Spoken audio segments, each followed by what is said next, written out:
Bizim geriliyimizi, cəhalətimizi, nəyimizi çox vaxt dinə bağlayırlar. Bu da bir sionizmin təbliğatıdır, İslam dini hörmətən salınmaq üçün. Bütün alçaq hərəkətləri dinin adı ilə bağlamaq, amma o dinin heç faydası yoxdur. Din heç kəsə demir ki, sən İlham Əliyev kimi zalıma döz, qətiyyən, belə şey demir.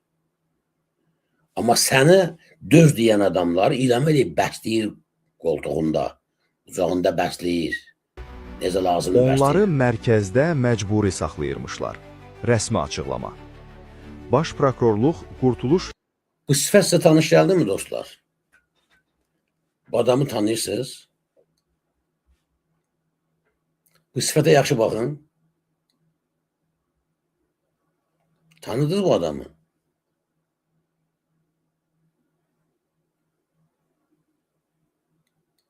Əsəm vətənə, tanıdınız bunu? Xaşım yaxın yazsın. Bu adamı tanıdınız yoxsa yox? Həyə yox. Reabilitasiya mərkəzi MMC-nin Sumqayıt şəhəri ərazisində yerləşən müəssisəsində baş verən qanunsuzluqlarla bağlı açıqlama yayıb. Gözaltı Qafqaz İnfoya istinadən xəbər verir ki, daxil olmuş vətəndaş müraciətləri əsasında Sumqayıt şəhər prokurorluğunda araşdırma aparılıb. Burada yazırsınız ki, yox, tanımadıq. Tanımadınız? Bu həmin adamdır bu. Bu həmin adamdır. O saqqalı yıxmışdı başına adamları, gedirdi göy dükanlarda boş bağlayırdı, dəftər alırdı. Sonra nə deyirdi? Deyirdi, baxın, hakimiyyətə qayıt çıxmaq günahdır. Quran haram edib, günah da olmaz. Həmin adamdır bu. Öyrənin də belə şeyləri. Ay adamlar, ay qardaşlar. Nisələri bağlıydı güya. Mən nə deyim ki, söz tapa bilmirəm ki, sizi sülkəliyim o aildən ki, abi ailənin özü də gəlini. Ay millət, bu həmin adamdır. Bu dəqiqə bizi 1900 adam izləyir YouTube'da, 186 nəfər də TikTok'da. Bu ekranda gördüyünüz saqqallı gədə ki var, bu həmin adamdır ki, gedir dükanlara reklam edirdilər. Çəkirlə videoyu yayırdılar. Orada nə də borcu var cəmaatın? Dəftəri ver görür, mən aldıq, Allah xeyir eləsin, güya bunlar müsəlmandılar da. Sonra nə idi? Çıx dedi ki, baxın, haramdır, prezidentə qarşı çıxmaq. Əcəba, onları belə danışdıran nəymiş görürsən? Araşdırma nəticəsində toplanmış ilkin dəlillər əsasında Cinayət Məcəlləsinin 125 özünü öldürmə həddinə çatdırma, 145.2.1 və 145.2.4-cü adam oğurluğu ilə bağlı olmayan qanunsuz azadlıqdan məhrum etmə, qabaqcadan əlbir olan bir qrup şəxs tərəfindən 2 və ya daha çox şəxsə qarşı törədildikdə maddələri ilə cinayət işi başlanılaraq ibtidai istintaq aparılır.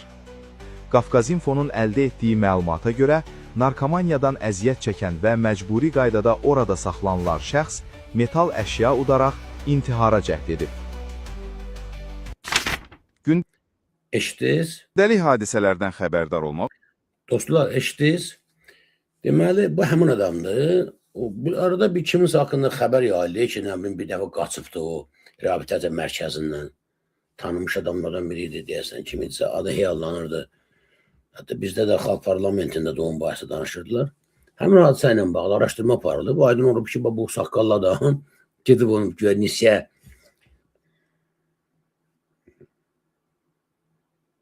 Azərbaycanda dostlar, mən sizə demişəm axı, xeyriyyəçilik təhlükəlikdir.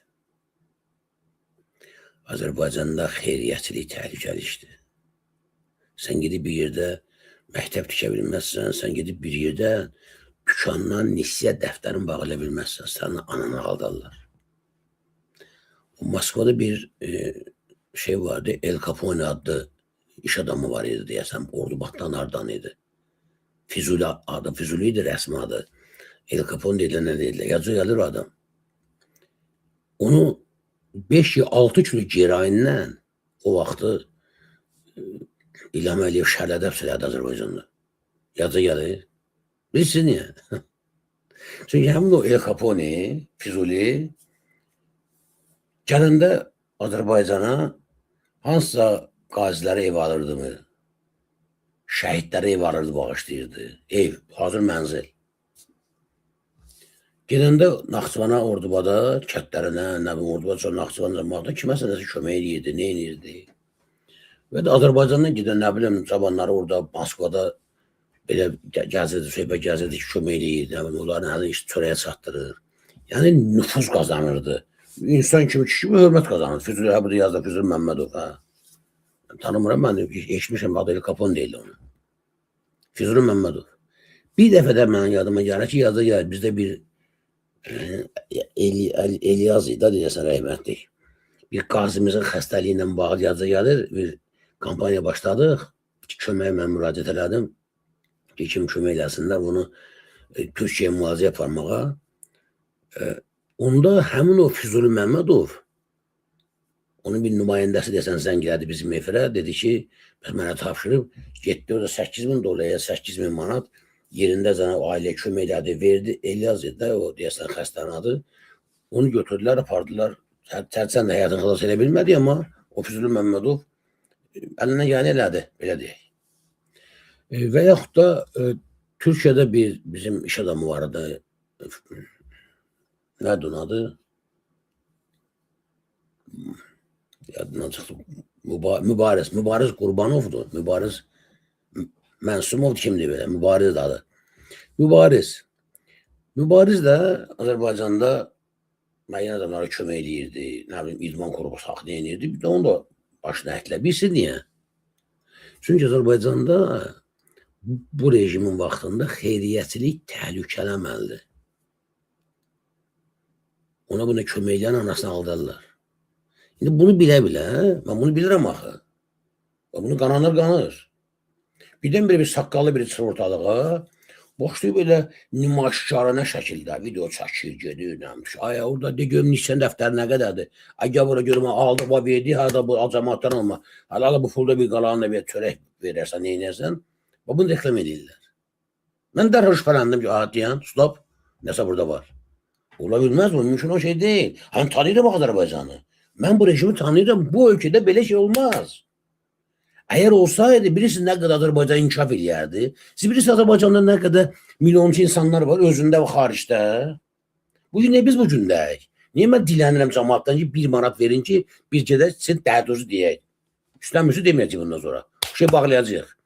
Amma Azərbaycan elə adamlar var ki, bir adam kifayətdir ki, 3.000 lazımsa, 5.000. Getdən kepçəsin, bu iş aparsınlar. Eləmək yox. Niyə qorxurlar? Çünki nəfsən kesərlər. Bilsələr ki, kimsə haradasa kiməsə kömək eləyir. Kimsə xeyriyyətçilik eləyir. Qoza bir şərabanı xalə getdi, yardım elədi. Ya bir yetim əl tutdu, onu nəsə kesərlər. Niyə? Çünki sən aynı olursan. Sən güzgü olursan. Sən xalqa göstərirsən ki, baxın, mən öz halal zəhmətimlə qazanıram, xalqa sənə kömək edirəm. Mehriban da uğuru sökür, milyardlarla gedir, töküb Vatikana, Avropa daşıyır. Fransaya, İtalya. Adamlar razıdan burada. Kızı yer Afrika'ya, bilmem, Azərbaycan problemi həll ediblər. Qalıbdı Afrika, Amerika, Fransa, İtalya. Sən demək, Fransa o qədər kasıb bədbax, İtalya o qədər pis gündədir ki, Mehribana ehtiyacı var, Azərbaycana ehtiyacı var. Dostlar, o saqqallı otağa çıxanda şübhələndik. Dərhal dedik, bizi inanmadılar. Ay, sən naməyə qaratsan deyədilər. Nəticədə nə oldu? Aydın olca adam cinayətkardır. Adamlara aparır zorla saxlayırlar reabilitasiya mərkəzində. Çünki xəstənin sayı nə qədər çox olsa, oradan dövlət büdcəsindən daha çox pul ayrılır. Dərman alıveri var, nələr var, minlə orada fırıldaqlar var. Adam o cinayətlərini ötbasını eləmək üçün çıxır güya xeyriyyətçi ilə 5 manat oğurladığını ora verir və çıxır xalqa deyir ki, prezidentin əleyhinə çıxmaq haramdır. Güya kişi müsəlmandır, fətva verir. Haram belədir İlham Əliyevin oğurluğun əlindən danışmaq. Çünki özü də oğurluq onun kimi. Yəni, başa düşün, saqqalınız olmasa hələ Qurandan danışmaq, hələ müsəlman olmaq demək deyil. Amma bunu demək istəyirəm sizə.